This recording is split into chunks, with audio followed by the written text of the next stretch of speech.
Aix-les-Bains et autour du lac du Bourget, Radio Grand Lac, la radio de l'identité locale.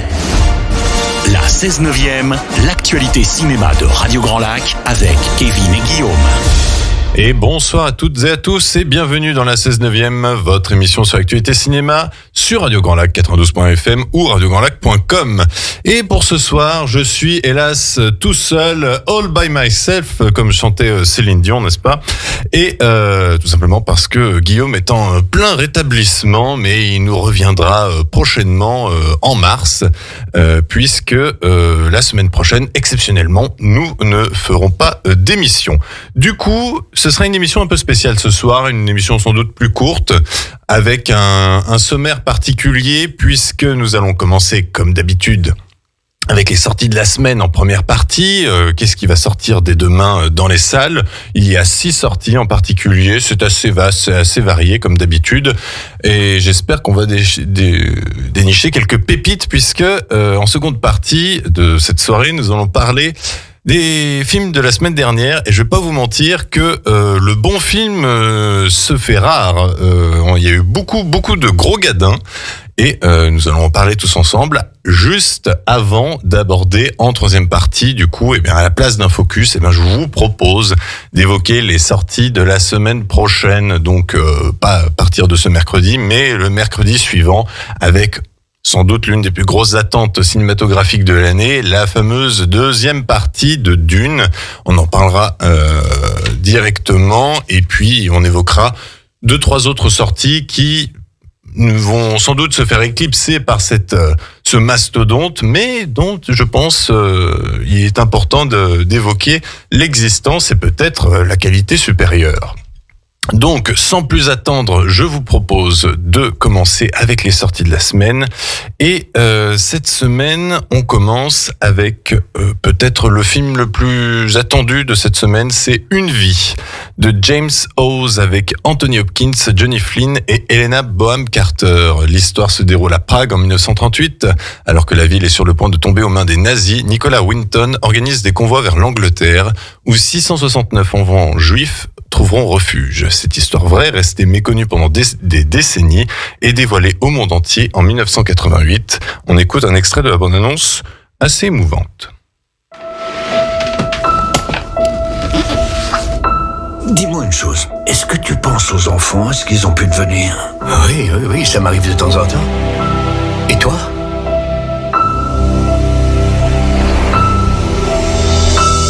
Et maintenant, une histoire extraordinaire qui vient d'être révélée au sujet d'un jeune homme qui est allé il y a bien longtemps visiter Prague. Il a découvert là-bas des milliers de réfugiés abandonnés et à la merci de l'invasion imminente d'Hitler. Ce sera donc un film à découvrir dans les plus grandes salles de cinéma d'Aix-les-Bains et Chambéry, un film dont on a déjà entendu parler en termes d'émotion, et dont je vous délivrerai mon avis la semaine prochaine sans faute.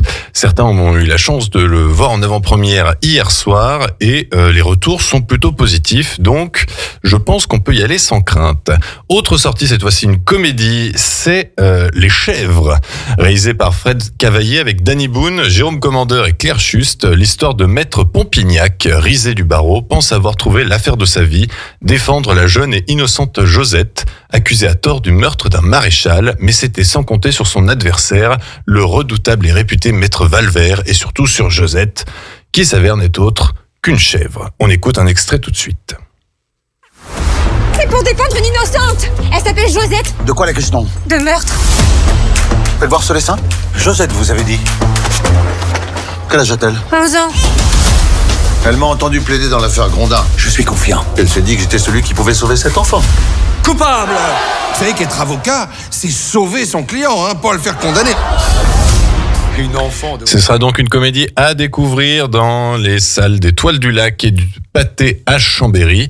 Ça a l'air d'être une comédie assez amusante, comédie juridique. C'est assez rare pour le souligner, et ma foi, le duo Danny Boone et Jérôme Commandeur semble plutôt bien fonctionner, donc pourquoi pas.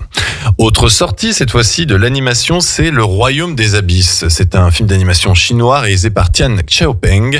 L'histoire de Cheng Chu, une fillette de 10 ans qui est aspirée dans les profondeurs marines durant une croisière familiale. Elle découvre l'univers fantastique des abysses, un monde inconnu peuplé d'incroyables créatures.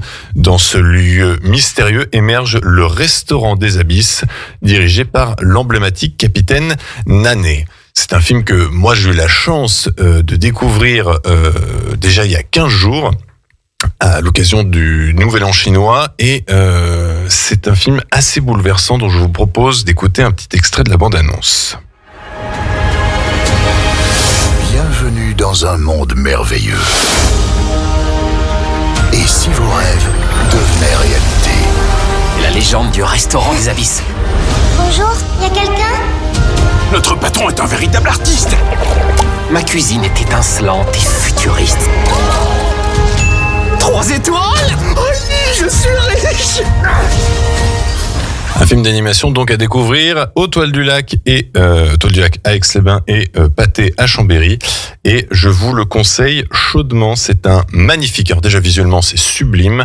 Et en termes d'émotion, vous risquez peut-être de retrouver un peu de ce qu'on attend dans certaines productions Ghibli et réalisations de Miyazaki. Franchement, c'est de la belle ouvrage.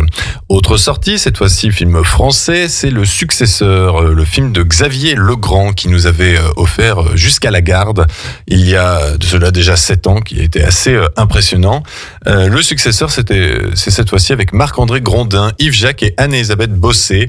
L'histoire de Elias, heureux et accompli, qui devient le nouveau directeur artistique d'une célèbre maison de haute couture française. Quand il apprend que son père, qui ne voit plus depuis de nombreuses années, vient de mourir d'une crise cardiaque, Elias se rend au Québec pour régler la succession. Le jeune créateur va découvrir qu'il a hérité de bien pire que du cœur fragile de son père. On écoute un extrait de la bande-annonce tout de suite. Police est là. Ton père a été quelqu'un de marquant. J'ai tout fait pour pas y ressembler. Je suis très sensible au fait que vous deviez rentrer rapidement à Paris. Je suis une grande fan.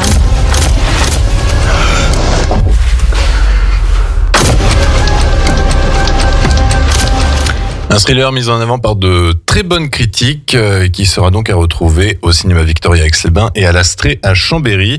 C'est l'une de mes attentes de la semaine et je pense que je vous en délivrerai un petit avis, une petite critique la semaine prochaine. Autre sortie française, cette fois-ci plutôt parodique, c'est L'Empire, réalisé par Bruno Dumont, réalisateur de Maloute de France ou de Petit Quinquin.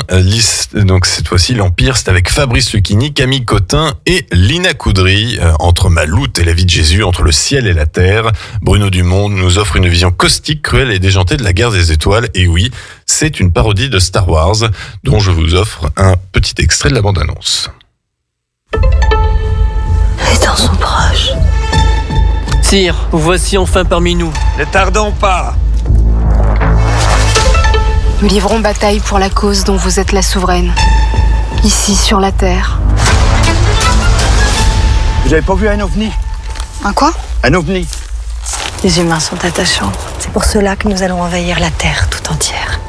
C'est donc une parodie assez lunaire qui sera donc à retrouver au Victoria et à l'Astrée pour Chambéry. Et puis, écoutez, moi je ne suis pas particulièrement réceptif au cinéma de Bruno Dumont, donc je vous laisse vous faire votre propre avis, mais personnellement, cette bande-annonce ne m'attire à rien qui vaille. Dernière sortie de la semaine, c'est Au fil des saisons, réalisé par Anna Ladoul et Marco Lavilla. C'est un film avec Catherine Deneuve qui joue en anglais. C'est assez rare pour le noter. Donc Catherine Deneuve, Andrea Riseborough et Morgan Seller. L'histoire de Charlie, 20 ans, étudiante, qui revient dans la ferme familiale en Virginie pour aider sa mère qui est souffrante. Elles ont une vision différente de la vie. Charlie étudie la finance tandis que Laura gère un élevage de poules. Après une longue absence, Solange, la mère de Laura, grande-mère de Charlie, débarque à la ferme. Elle est française, féministe et excentrique. Solange a quitté l'Amérique alors que sa fille était encore une enfant et elles ne se sont jamais beaucoup revues. Ces trois femmes que rien ne semble rapprocher, réussiront-elles à vivre ensemble? On écoute un extrait tout de suite. Bonjour. Et vous êtes? Je suis Solange, ta grand-mère. J'ai pas de grand-mère. Maintenant tu en as une. Tu viens d'où, en fait? D'un petit village en Provence. Tu devrais venir un jour. Je suis si heureuse de te voir. Laura, donne-moi une chance. Cette fois, ce sera différent, tu verras. Bonjour. Une belle comédie dramatique produite par Martin Scorsese et qui sera donc seulement à découvrir au cinéma Victoria à Aix-les-Bains. Donc je vous rappelle très rapidement les sorties. Vous avez donc Une vie avec Anthony Hopkins, un biopic assez poignant. Les Chèvres, comédie juridique avec Danny Boone et Jérôme Commandeur. Le Royaume des Abysses, magnifique film d'animation chinois que j'ai pu voir en avant-première et que je vous conseille chaudement. Le Successeur, nouveau thriller de Xavier Legrand avec Marc-André Grondin.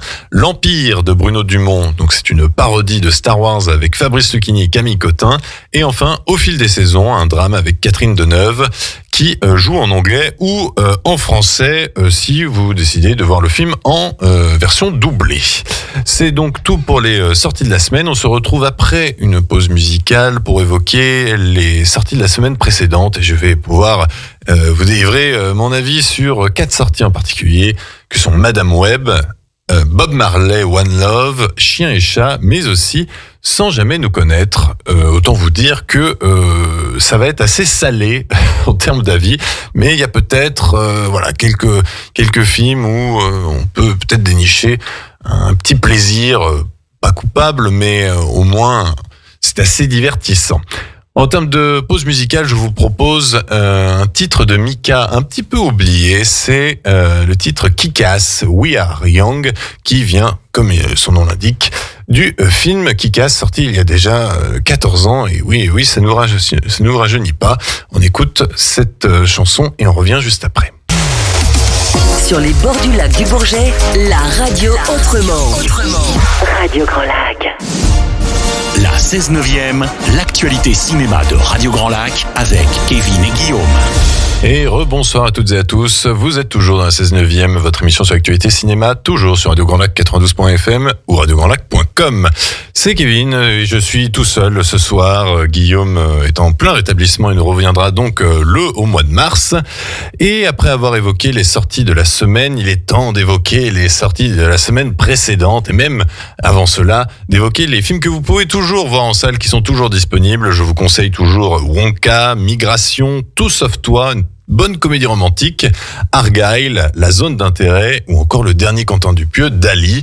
Et à l'inverse, je vous déconseille assez fortement le film sur le rallye Race for Glory, parole de connaisseur, c'est particulièrement décevant. Sinon, côté sortie de la semaine précédente, c'était gratiné, on va pas se mentir. Je ne sais pas pourquoi j'imite Jacques Chirac à ce moment-là, mais on va dire que voilà, j'ai vu 4 films. Il y a un plutôt bon film, un film moyen et 2 films absolument exécrables. Donc on va dire que voilà, il y en a pour tous les goûts, mais j'ai été particulièrement déçu du programme de la semaine dernière et on va commencer par c'était pas vraiment une déception puisque hélas on s'attendait à ce que ce soit un naufrage et le naufrage peut-être mettait au-dessus de nos attentes. C'est le nouveau film Marvel mais produit par Sony, donc c'est-à-dire Sony qui nous fait donc un univers Spider-Man mais sans Spider-Man, et donc ils nous ont délivré un film sur un personnage totalement secondaire des comics, c'est Madame Web. Madame Web, que vous avez peut-être connu, si vous avez lu les comics ou si vous l'avez vu dans le dessin animé de 1994. Autant dire que ça n'évoque pas grand-chose au public et force est d'avouer que le film est un bide monumental dans le monde pour l'instant, en plus de ne pas être très réussi. Alors, pour vous donner un petit ordre d'idée, je vous propose d'écouter un petit extrait de la bande-annonce et puis je vous délivrerai mon avis juste après. Je passais ma vie à courir après le temps. Je suis là pour vous aider, d'accord? À essayer de sauver ceux qui n'en avaient plus beaucoup. Cassie! Jusqu'au moment où tout a basculé.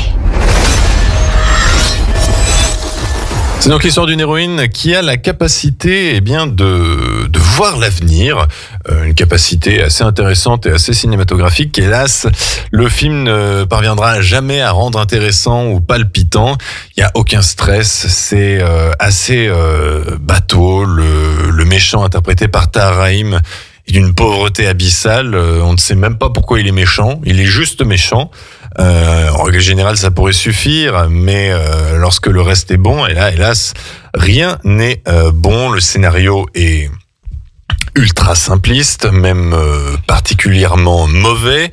On additionne les références à l'univers Spider-Man, mais cela ne fait pas oublier une réalisation agaçante et insupportable, ou encore une dynamique de groupe qui peine à convaincre, c'est-à-dire que le personnage de Madame Web va essayer d'aider un trio de jeunes filles qui vont peut-être, on ne sait pas, devenir super-héroïnes plus tard. Hélas, autant le trio pourrait fonctionner, mais l'alchimie entre le trio et Madame Web ne fonctionne jamais vraiment.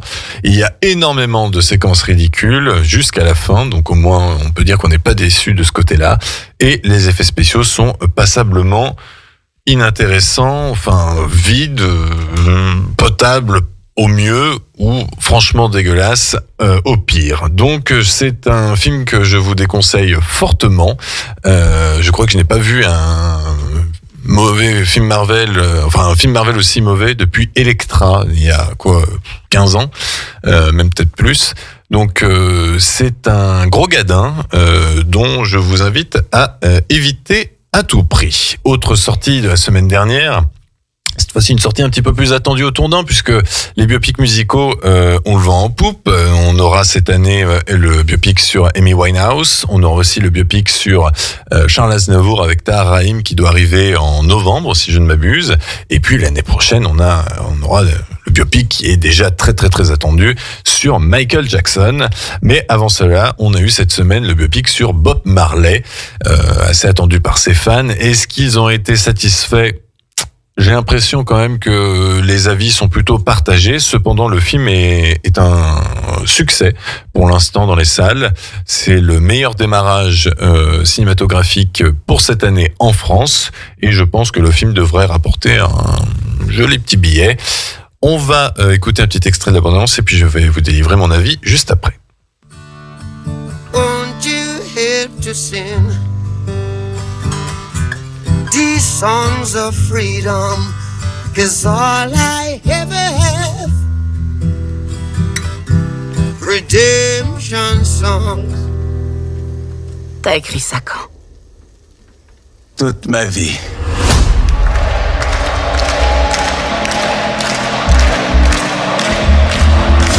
Je vous demande d'accueillir Bob Marley et les Wailers.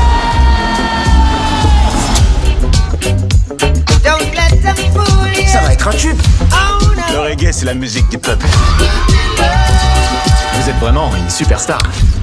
C'était donc un extrait de la bande-annonce du biopic sur Bob Marley et mon avis est que c'est un biopic, ma foi, alors pas du tout catastrophique, on n'est vraiment pas du tout au niveau de Madame Web, mais c'est quand même une petite déception, tant l'aspect assez classique, assez bateau, j'ai envie de dire. J'ai pas eu l'impression d'avoir appris tant de choses sur ce chanteur, et le montage du film n'aide pas vraiment à nous imprégner de cette histoire, puisqu'on a un rythme vraiment sans doute trop rapide dans les premières minutes, parce que c'est vraiment les moments les plus graves du film, j'ai envie de dire, c'est cette tentative d'assassinat. Et puis ensuite, le film va se poser assez longuement, nous permettre de rentrer un petit peu plus dans son processus créatif, ce qui peut être intéressant. Et là, c'est un peu trop, on va dire, rallongé, et ça prend un peu trop de place au sein du film, pour finalement enfin nous délivrer de l'émotion, ce qu'on cherchait à la base, dans la dernière demi-heure, où là, véritablement, l'acteur principal, Kingsley Ben-Adir, est vraiment plutôt bon, et l'interprète de son épouse, Lashana Lynch, délivre une interprétation assez solide.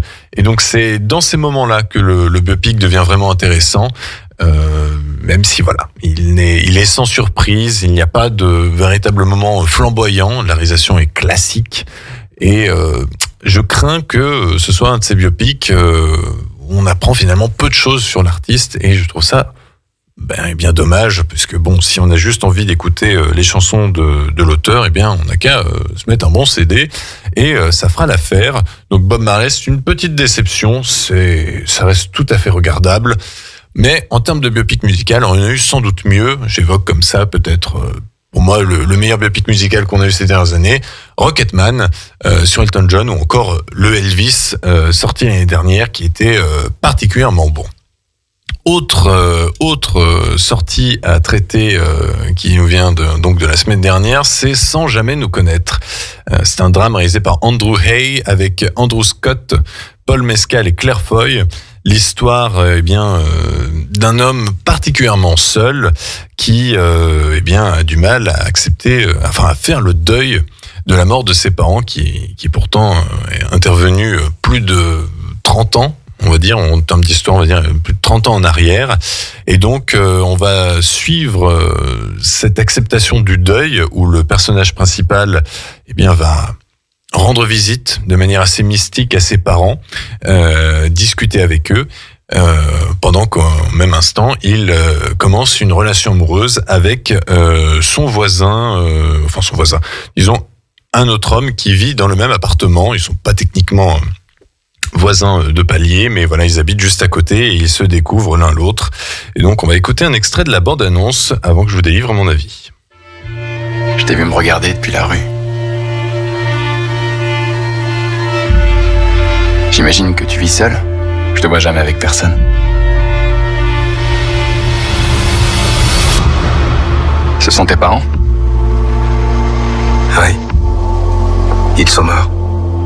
J'avais à peine 12 ans. J'essaie d'écrire sur eux en ce moment. Comment ça se passe? Alors, c'est probablement le meilleur film de la semaine, même si on est loin d'une perfection ou d'un très grand film. Il manque un petit peu à ce drame pour être vraiment très, très impactant. Le problème, sans doute, vient d'un schéma narratif assez, voire trop répétitif. C'est-à-dire qu'on va enchaîner les séquences relation amoureuse, avec ensuite une séquence avec les parents, ensuite une séquence relation amoureuse, ensuite une séquence avec les parents. Au bout d'un moment, c'est un peu rébarbatif et dans ce schéma très répétitif se noient quelques très bonnes scènes, puisque la capacité qu'a le personnage principal de pouvoir dialoguer avec ses parents pourtant décédés. Alors, est-ce que c'est fantastique? Est-ce que c'est dans sa tête? Je ne vais pas vous révéler ce qu'en dit le film, mais ça donne lieu à de belles confrontations, disons des dialogues où le personnage va pouvoir enfin dire ce qu'il voulait dire à ses parents, ce qu'il n'a pas pu dire depuis plus de 30 ans, ou même qu'il n'a pas pu dire alors qu'ils étaient encore en vie. Donc, il y a vraiment de l'émotion. C'est un film quand même poignant, surtout dans son final. On n'est pas à l'abri non plus de trop bons sentiments. Voilà, c'est assez attendu. Mais c'est assez attendu jusqu'à un certain point, puisque la fin est assez surprenante, assez impactante, et du coup, là, l'émotion fonctionne de manière plus naturelle, et on n'est pas à l'abri de verser une petite larme, même si le choix de la chanson finale aide beaucoup pour véhiculer l'émotion. Ça reste du coup un bon petit film, un bon drame. C'est pas on est loin d'un chef-d'œuvre, mais pourquoi pas? Franchement, j'ai envie de vous dire pourquoi pas. Et donc, ce film sera encore à retrouver au cinéma Victoria à Aix-les-Bains ou encore au cinéma de l'Astrée à Chambéry. C'est c'est sans doute, j'ai même envie de vous dire, le meilleur film de la semaine et le film que je vous conseillerais en priorité. Dernière sortie que je vais, dans lequel je vais vous pouvoir délivrer mon avis, c'est la comédie Chien et chat de Rim Kerishi, et avec Rim Kerishi, mais aussi Franck Dubosc et Philippe Lachaud.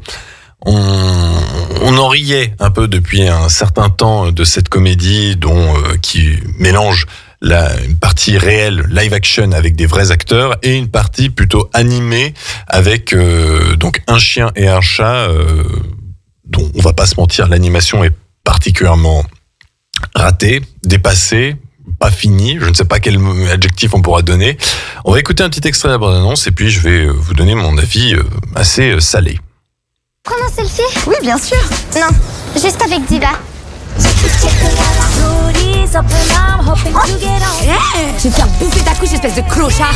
Oh, non, mais ça va pas. Pardon, mademoiselle, je suis désolé. J'ai besoin de balancer un signalement. Un homme blanc, la cinquantaine, il ne doit pas quitter l'aéroport. Ok. Regardez-moi de là, j'arrive plus à respirer. Je ne voyage pas en soute. En vrai, c'est un film, donc du coup, beaucoup de gens sur Internet se moquent depuis, j'ai envie de dire, la diffusion de la première bande-annonce. Et à vrai dire, en voyant le film, on se dit que c'est dommage. C'est dommage parce que l'intention était là, une intention assez louable de la part de Rim Quirichi de proposer une comédie française un peu différente du lot ambiant de comédie française, c'est-à-dire mélanger l'animation et le live action. En France, ça fait un petit moment qu'on ne l'a pas fait, et donc l'intention est louable. Hélas, ça ne fonctionne pas. Déjà, il y a un montage assez curieux qui empêche beaucoup du timing comique, c'est-à-dire qu'il y a beaucoup de blagues qui tombent à plat, qui fonctionneraient mieux avec un meilleur montage, qui fonctionnerait certainement mieux, j'ai envie de dire, avec un meilleur montage, mais qui là tombe à plat puisque la blague n'est pas assez accentuée ou est trop accentuée quand il ne faut pas le faire.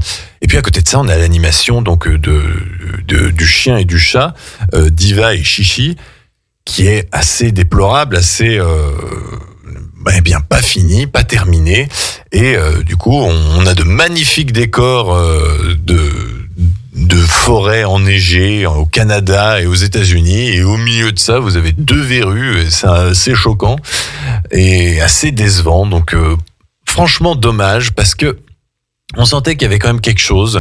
On sent aussi qu'il y a un petit peu de budget, parce que tournage à Montréal. Je suppose que le lieu à la fin est faussement américain, mais je pense le tournage est toujours au Canada. Mais voilà, on sent quand même qu'il y a de la bonne volonté. Rim Quirichi, Franck Dubosc est plutôt bon. Philippe Lachaud, même en super flic, en parodie de super flic, fonctionne plutôt bien. Mais hélas, en fait, c'est le tout qui ne fonctionne pas, et on a beau avoir l'envie d'aimer ce film, hélas ça ne passe pas, et c'est fort dommage, car pour une fois on aurait pu avoir une comédie surprenante, qui fonctionne et qui constituerait un bon succès, ce que n'est pas le film pour l'instant. Chien et chat ne marche pas beaucoup. Il faut dire qu'il y a de la grosse concurrence en termes de comédie française en ce moment. On a Maison de retraite 2, et puis on a aussi Cocorico qui fait une belle carrière. Mais voilà, c'est fort dommage pour Chien et chat, qui finira probablement ses jours sur Netflix d'ici 1 an et demi, puisque le film est coproduit par la plateforme de streaming.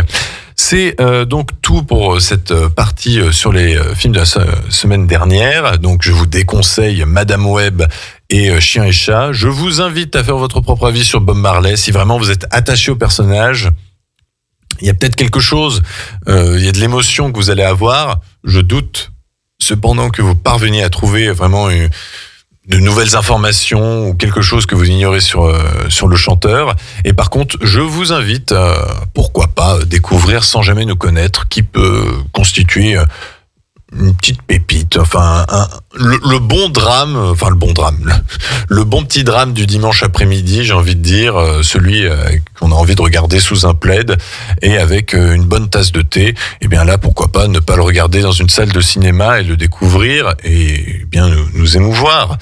Avant de passer du coup à la partie focus cette semaine, qui est consacrée essentiellement aux sorties de la semaine prochaine, puisque je vous le rappelle, il n'y aura pas d'émission à 16/9 donc mardi prochain, on va se faire une deuxième pause musicale, et c'est un anniversaire. C'est un anniversaire puisque ce sont les 10 ans du film La Grande Aventure Lego. Et souvenez-vous, La Grande Aventure Lego, c'était déjà une très bonne surprise en termes d'animation, une très bonne surprise en termes de réussite.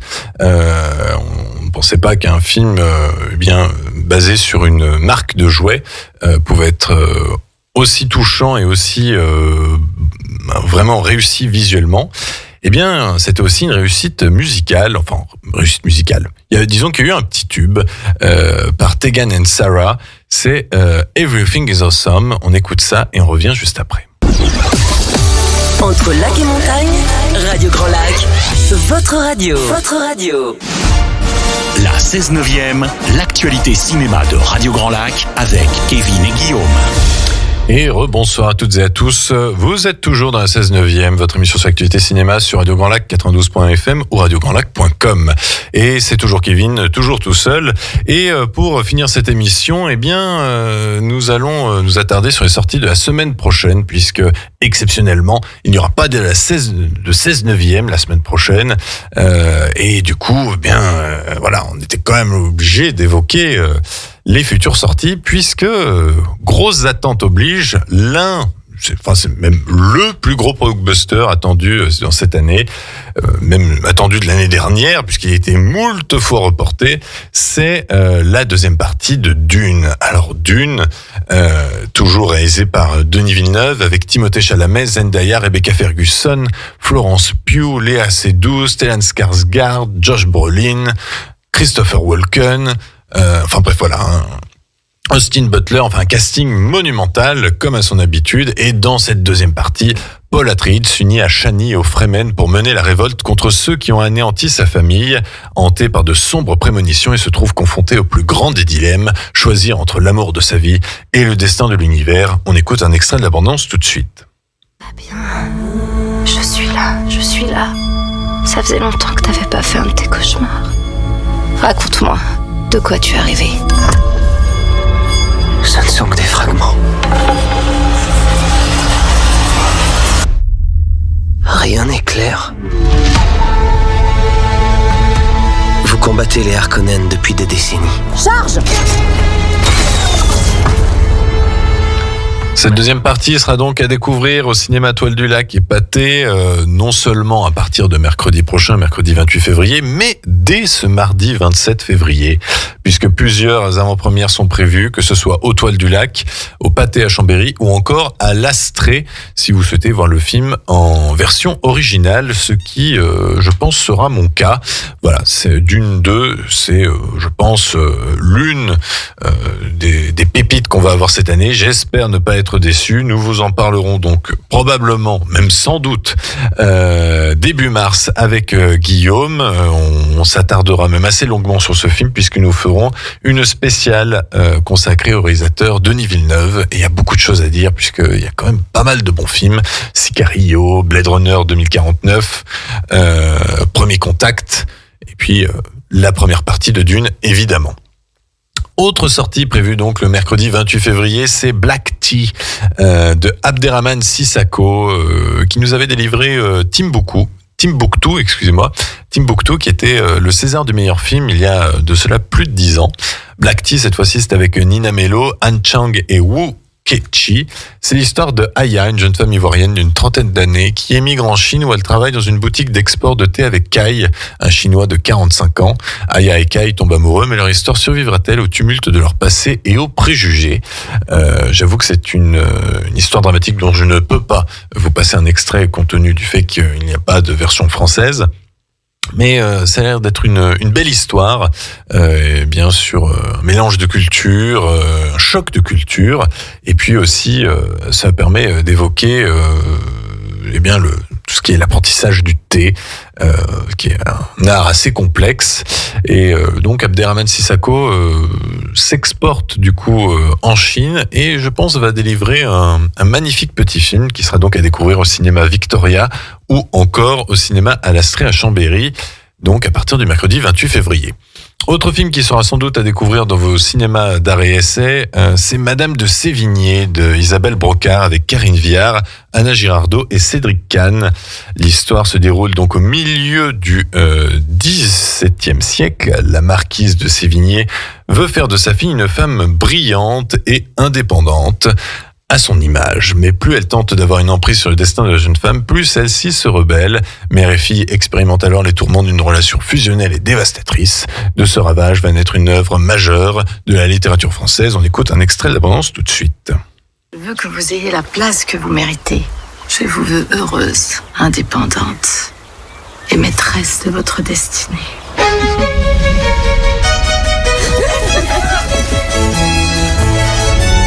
Madame de Sévigné, vous vous égarez. Je ne crois pas, sire. Mais c'est le roi. Vous vous marierez. Tout ça sera oublié. Grignan. Vous en êtes arrivé à envisager n'importe quelle marque. Madame de Sévigné qui sera donc à découvrir au cinéma Victoria et Astrée à partir du mercredi 28 février. Ce sera donc, je pense, un beau film d'époque avec Karine Viard qui ne cesse de nous épater et dans son jeu d'actrice est toujours au rendez-vous, j'ai envie de dire. Autre sortie prévue le mercredi 28 février, ce sera une comédie dramatique française, Tombée du camion, réalisée par Philippe Paulet-Villard avec Patrick Timsit, Valérie Bonneton et Sada Balius. L'histoire, c'est lorsque son chalutier tombe en panne, Stan, vieux marin bourru, peine à trouver sa place sur la terre ferme. Françoise, sa femme, et ses 2 fils gendarmes ont l'habitude de son mauvais caractère et de ses petites embrouilles, mais ses ennuis prennent une autre ampleur quand il rentre à la maison avec Baman, 10 ans, trouvé dans un carton volé. On écoute un extrait tout de suite. Ton moteur il est carrément cramé, il n'y a plus rien à en tirer. Bon, et pour ce remorquage, tu le mets où ton bateau? Attention au poteau là. Non mais ça va pas, mais il est dingue ou quoi? Oh, les enfants, t'as pas déjeuné avec eux depuis Noël, alors tu restes cette fois-ci. Mais il est très joli ce t-shirt. C'est une manière de redorer l'image de la gendarmerie. C'est sûr que de ce côté-là, il y a du boulot. Ce sera donc une comédie à découvrir au cinéma Toile du Lac Épaté à partir du mercredi 28 février. Une comédie qui a plutôt fait du bruit au dernier festival d'Alpe d'Huez. Et donc, peut-être que nous en délivrerons notre avis avec Guillaume donc au mois de mars, dans 15 jours. Je vous rappelle donc les sorties de la semaine du 28 février, donc la semaine prochaine, Dune 2, grosse attente, Black Tea d'Abderrahmane Sissoukou. On aura aussi Madame de Sévigné et enfin Tombée du camion avec Patrick Timsit et Valérie Bonneton. Voilà, donc un plutôt bon programme à découvrir directement le mercredi 28 février. C'est déjà la fin de cette émission. Côté programmation à la radio, vous aurez donc dès demain l'émission spéciale Crédit Mutuel de 11h à 11h45, l'émission Parents Autrement présentée par Pauline de 13h à 14h et l'émission Les Chaussettes Dépareillées présentée par Mel et Deb de 17h30 à 18h45. Donc pour ma part, on se retrouvera donc non pas la semaine prochaine, mais du coup dans 15 jours avec Guillaume, je l'espère, avec un programme assez chargé puisque nous évoquerons les sorties de dès demain. Ce n'est pas français, mais enfin voilà. Et les sorties de la semaine du 28 février, on évoquera donc Dune 2, Le Successeur, Le Royaume des Abysses, ou encore le film Une vie. D'ici là, on va s'offrir une dernière musique, et là aussi c'est un anniversaire, puisque cette semaine, un certain film culte, j'ai envie de dire, fête ses 40 ans, c'est Footloose. Et Footloose, bien évidemment, on ne peut pas penser à ce film sans penser à sa chanson phare, interprété par Kenny Huggins, Footloose. On se retrouve donc dans 15 jours. D'ici là, portez-vous bien et surtout, allez voir des films au cinéma.